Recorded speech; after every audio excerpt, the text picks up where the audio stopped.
આપણી આસપાસ એક એવું અદૃશ્ય જગત અસ્તિત્વ ધરાવે છે જેને આપણે નરી આંખે જોઈ શકતા નથી.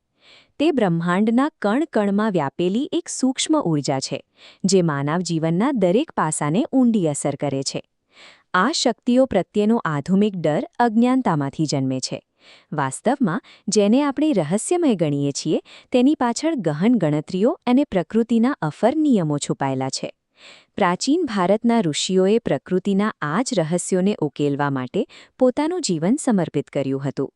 ગંગાના કિનારે અને હિમાલયની ગુફાઓમાં આ પવિત્ર વિદ્યાનો ઉદ્ભવ થયો, જેનો હેતુ સૃષ્ટિની ઊર્જા સાથે તાલમેલ સાધવાનો હતો. સંસ્કૃતમાં મંત્રનો અર્થ થાય છે મનને મુક્ત કરનાર સાધન. તે અવાજ દ્વારા સંચાલિત એક સચોટ ધ્વનિ વિજ્ઞાન છે, જેમાં શબ્દોના ઉચ્ચારણથી મગજની તરંગોમાં ચોક્કસ ફેરફાર લાવી શકાય છે. આ મંત્રની શક્તિને વાસ્તવિકતામાં બદલવા માટે તંત્રનો ઉપયોગ થતો.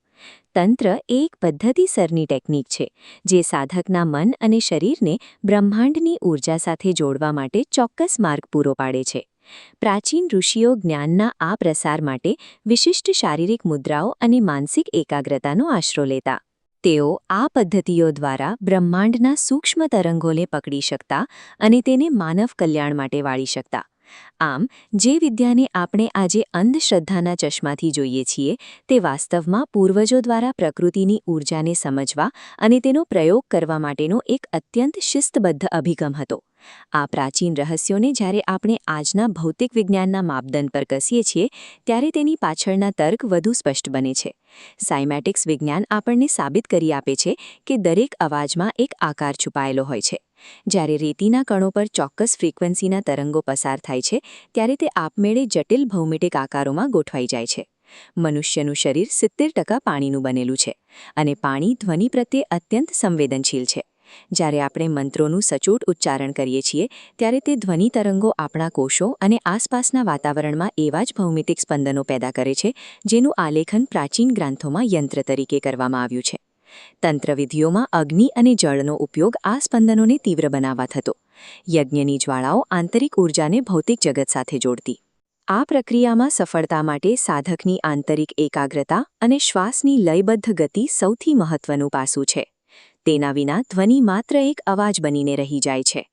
આમ, મંત્ર અને તંત્ર એ ધ્વનિની સચોટ આવર્તન અને માનવીય સંકલ્પ શક્તિનું એક ગણતરીપૂર્વકનું મિશ્રણ છે. કોઈપણ ઊર્જાની જેમ તંત્ર-મંત્રની વિદ્યા પણ પોતાનામાં તટસ્થ છે. તે વીજળી સમાન છે, જેનો ઉપયોગ ઘરને રોશન કરવા માટે પણ થઈ શકે અને આકસ્મિક વિરસનોતરવા માટે પણ. આ શક્તિ સકારાત્મક બનશે કે નકારાત્મક, તેનો પૂરો આધાર સાધકના મનની ભાવના અને તેના અંતિમ ઉદ્દેશ્ય પર નિર્ભર રહે છે. લોકમાનસમાં પ્રચલિત કાળા જાદુ જેવી પ્રવૃત્તિઓ વાસ્તવમાં આ જ ઊર્જાનો દુરુપયોગ છે, જેમાં સ્વાર્થ સાધવા માટે કુદરતી સંતુલનને જોખમમાં મૂકવામાં આવે છે. આધુનિક મનોવિજ્ઞાન હવે સ્વીકારે છે કે વ્યક્તિનું દ્રઢ મનોબળ તેની આસપાસની વાસ્તવિકતાને બદલવાની ક્ષમતા ધરાવે છે, જે હકીકત તંત્રશાસ્ત્ર હજારો વર્ષોથી સમજાવતું આવ્યું છે. આ વિદ્યાનો સાચો અને પાયાનો હેતુ હંમેશાથી આત્મજ્ઞાન અને માનવતાનું કલ્યાણ જ રહ્યો છે. સમય જતાં જ્ઞાનના અભાવે અને સ્વાર્થી તત્વોના કારણે આ પવિત્ર વિજ્ઞાન ડર અને છેતરપિંડીનું માધ્યમ બની ગયું. ડરામણી માન્યતાઓએ સત્ય પર પડદો પાડી દીધો. આ અંધશ્રદ્ધાના પડને દૂર કરીને આપણે તેની પાછળ રહેલા ગંભીર વૈજ્ઞાનિક પાયાને સમજવો જોઈએ. આ સ્થાપત્યો અને કોતરણીઓ આપણને આ શુદ્ધ આધ્યાત્મિક વિજ્ઞાનની શાંતિ તરફ પાછા લઈ જાય છે.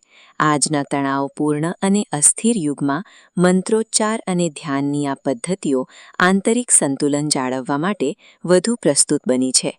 મંત્રોના સ્પંદનો માનવ મગજની નર્વસ સિસ્ટમ પર સીધી અસર કરે છે.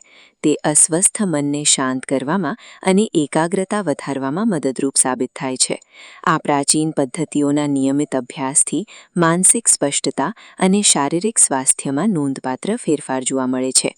તે આપણા વ્યક્તિત્વને વધુ સ્થિર અને સજાગ બનાવે છે.